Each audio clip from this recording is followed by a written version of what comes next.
The bond between pets and their owners has always been unbreakable, but spending several months together during quarantine can greatly impact that relationship. Sophomore Olivia Nellis is the owner of 2 dogs, Bailey and Otis. Otis was a lot happier. He was a lot happier all the time because he was getting more attention.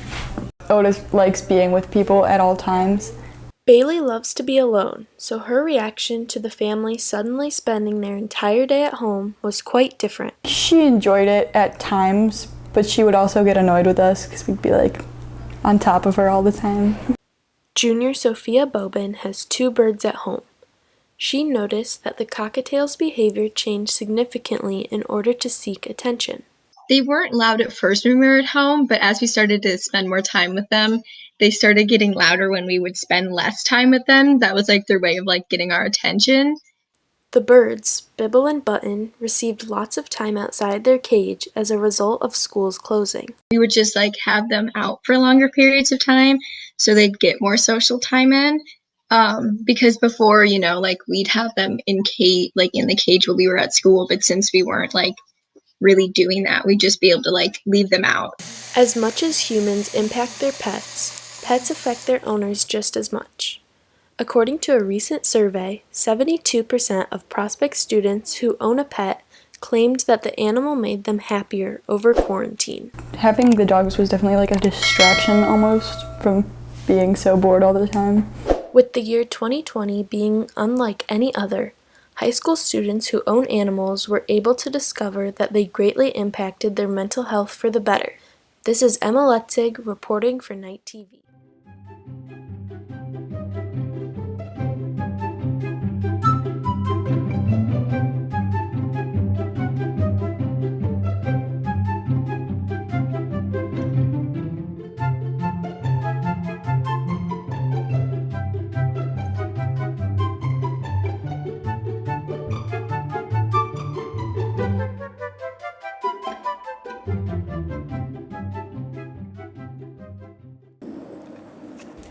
Meet Rona, one of America's many adopted puppies during the COVID-19 quarantine. We decided to get Rona because it was such a perfect time given everybody was home together with COVID. Training a puppy can be a lot of work, but that work can be a good pastime when there's not much else keeping you busy. I feel like she's been a distraction to us, so we have something to do, so we're not going stir crazy in our house with all of us. And then it gives us like a responsibility to take care of her and feed her. Online school and online work isn't exactly smooth sailing with a new puppy in the house. The Mullers, who recently adopted Harper, know from experience. She makes a lot of noise in the background, and just potty training and taking shoes and things away from her that she's not supposed to have, you get interrupted a lot. Even with some bumps in the road, Rona and Harper are definitely glad quarantine allowed them to find their forever home.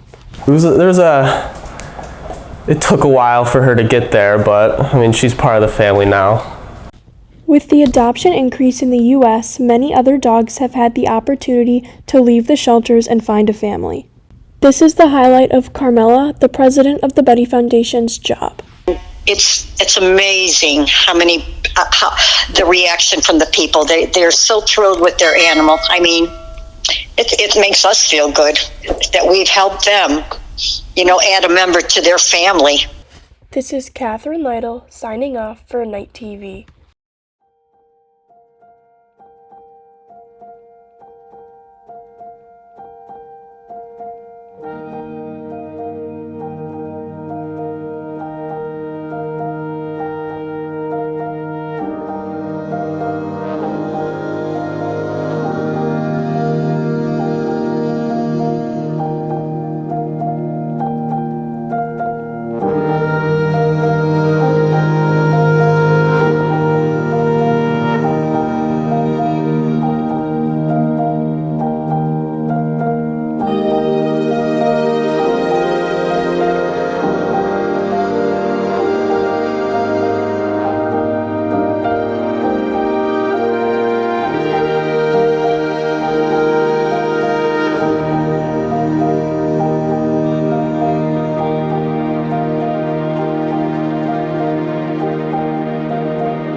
I have the coolest dad in the world. He wears a big Hawaiian tropical shirt, has a big beard. I love him so much, and the fact that I get to work with him and that my dad is my best friend is pretty sweet. I'm very close with my mom as well, so I have to say it's pretty enjoyable. I've talked to lots of other kids who have grown up in family businesses, and it can pose a lot of challenges, but overall it goes pretty well. It's pretty good.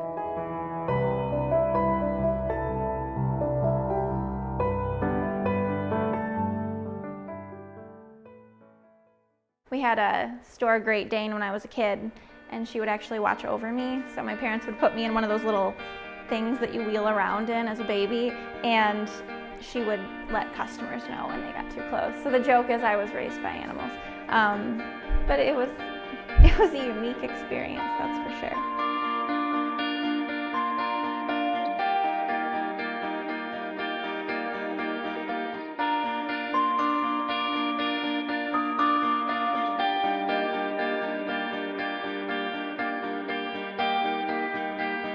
We have been around, it'll be about 35 years this year. My grandmother started it, more of a hobby. She bred angelfish, and then that was back in Hazlitt, we had a store. And then 10 years ago this year we moved to Old Town, and Old Town is really where we've blossomed and a lot more people know about us now.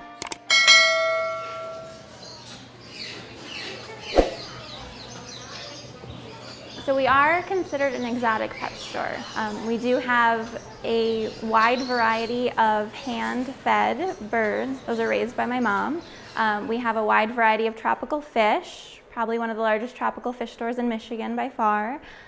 freshwater fish, saltwater fish, and African cichlids, just a wide variety. And then we have a lot of reptiles and small animals, anything from a short-tailed possum to a bunny. My parents definitely instilled a strong work ethic in me, which I'm very grateful for. But it's a lot of work when you're taking care of this many different animals. It's a lot of responsibility. We don't want to be here as an institution unless we're doing it properly, and unless we really feel at the end of the day we did everything we could to make sure that these animals are living in a very healthy environment and being raised in a very nurturing way. Click like, subscribe, and hit the notification bell. Thank you for watching.